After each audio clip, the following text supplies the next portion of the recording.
How the Grinch Stole Christmas by Dr. Seuss. I couldn't let this holiday go on without having read to you How the Grinch Stole Christmas. It's one of my favorite Dr. Seuss stories and one of my favorite books of all time. One of the things that you'll realize as you look at this is that even though the Grinch is one of those characters that is famously green, Hulk and Kermit the Frog and all these other characters that are famously green, he is not. In the original book, there was very little color, and that was done on purpose. Just accent colors. Dr. Seuss did a lot of drawings that were very basic and simple and got the point across.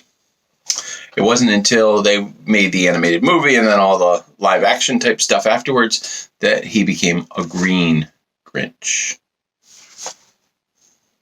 Every Who down in Whoville liked Christmas a lot. But the Grinch, who lived just north of Whoville, did not. The Grinch hated Christmas the whole Christmas season. Now, please don't ask why. No one knows quite the reason.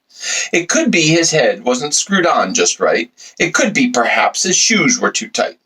But I think the most likely reason of all may have been that his heart was 2 sizes too small.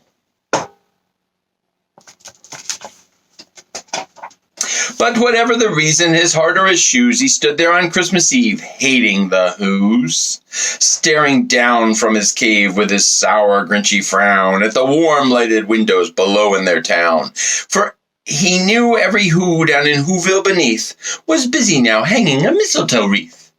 They're hanging their stockings, he snarled with a sneer. Tomorrow is Christmas. It's practically here. Then he growled, his Grinch fingers nervously drumming. I must find some way to stop Christmas from coming. For tomorrow, he knew, all the Who girls and boys would wake bright and early and rush to their toys. Then, oh the noise, noise. That's one thing he hated. The noise.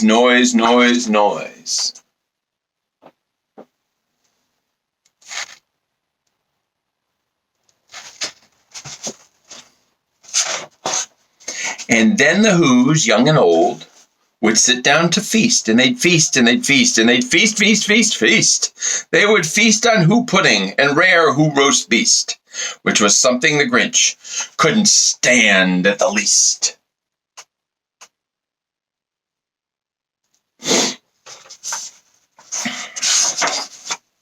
And then they do something he liked least of all.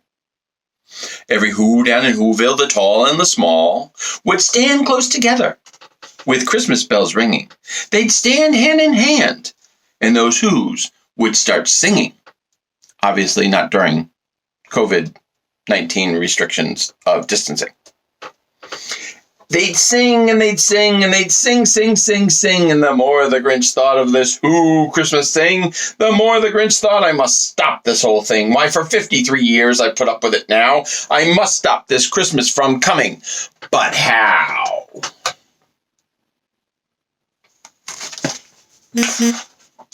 Then he got an idea, an awful idea. The Grinch got a wonderful, awful idea.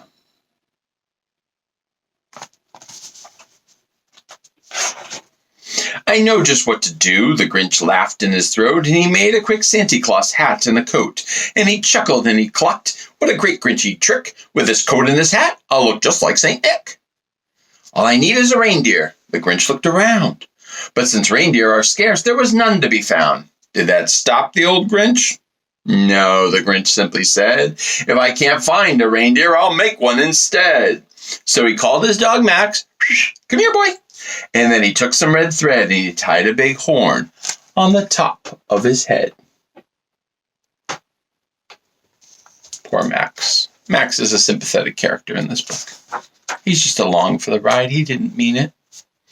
Then he loaded some bags in some old empty sacks, and on a ramshackle sleigh he hitched up old Max. Then giddy up Then the Grinch said, "Giddy up," and the sleigh started down toward the homes where the Who's lay a snooze in their town.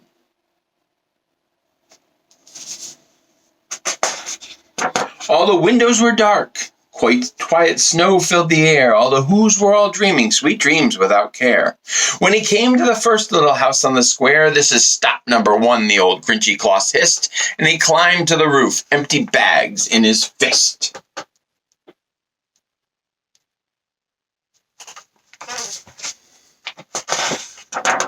Then he slid down the chimney, a rather tight pinch, but if Santa could do it, then so could the Grinch. He got stuck only once for a moment or two, then he stuck his head out of the fireplace flue, where all the little Who stockings were hung in a row. "These stockings," he grinned, "will be the first to go."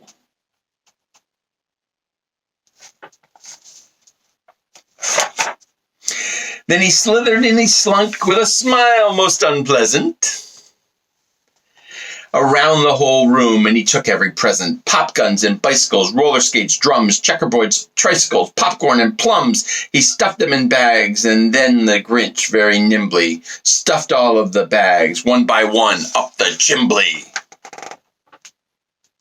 In case you're wondering, the word chimbley is in there.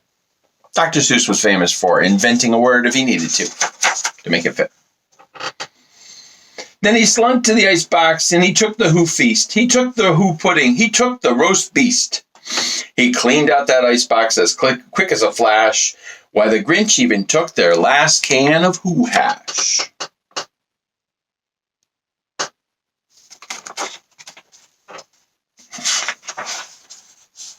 Then he stuffed all the food up the chimney with glee, and now, grinned the Grinch, "I will stuff up the tree."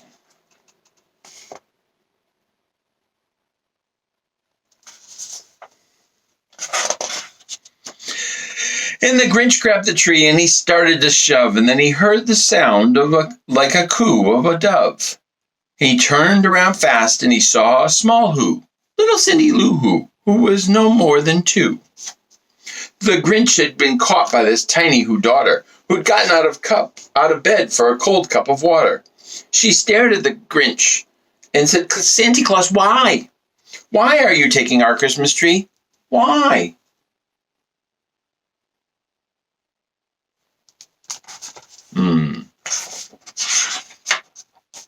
But you know that old Grinch was so smart and so slick.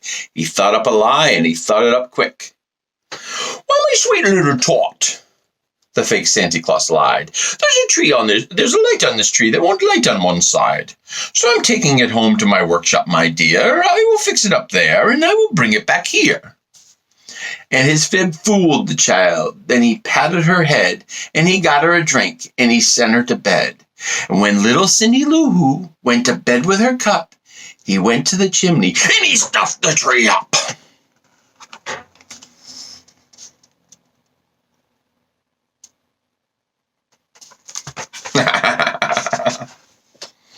The last thing he took was a log for their fire. Then he went up the chimney himself, the old liar.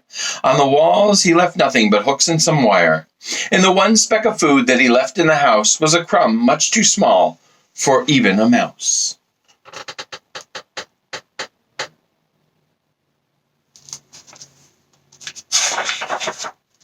Then he did the same thing at all the other Who's houses, leaving crumbs much too small for the other Who's mouses.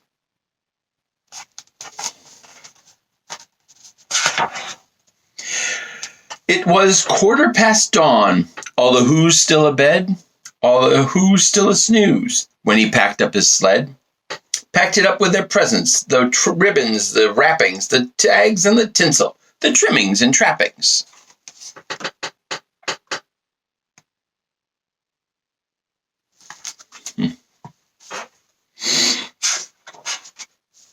"3,000 feet up the side of Mount Crumpet, he rode with his load to the tip-top to dump it. Pooh-pooh to the Who's," he was grinchiously humming. "They're finding out now that no Christmas is coming. They're just waking up, and I know just what they'll do. Their mouths will hang open for a minute or two, then those Who's down in Whoville will all cry, boo-hoo-hoo." This always scared me in the cartoon. Bothered me. There was always a commercial break as the sled was tipping on the top of this huge 3,000-foot mountain. The mountain known as Crumpet, which of course rhymes with dump it. Always bothered me. That's a noise the Grinch grinned the Grinch that I simply must hear. So he paused, and the Grinch put a hand to his ear. And he did hear a sound rising over the snow. It started in low, and it started to grow. La hoo ha de la hoo da de la de Christmas time. But the sound wasn't sad. Why, the sound sounded merry. It couldn't be so. But it was merry, very. And he stared down at Whoville. The Grinch popped his eyes, and then he shook. What he saw was a shocking surprise. Now, of course, we all know the stories. We all know what's coming. But the Grinch didn't see it coming. Every Who down in Whoville, the tall and the small, was singing without any presents at all. He hadn't stopped Christmas from coming. It came. Somehow or the other, it came just the same.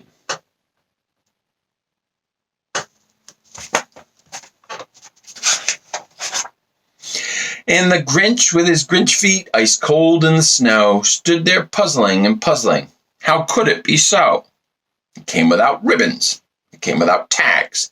It came without packages, boxes, or bags. And he puzzled 3 hours till his puzzler was sore. Then the Grinch thought of something he hadn't before. Maybe Christmas, he thought. Or Hanukkah, or your birthday. Doesn't come from a store. Maybe Christmas, perhaps, means a little bit more.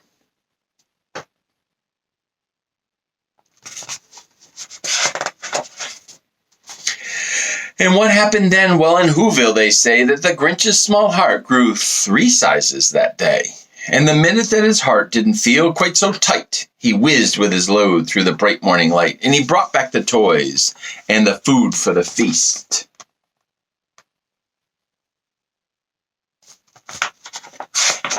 And he himself, the Grinch, carved the roast beast.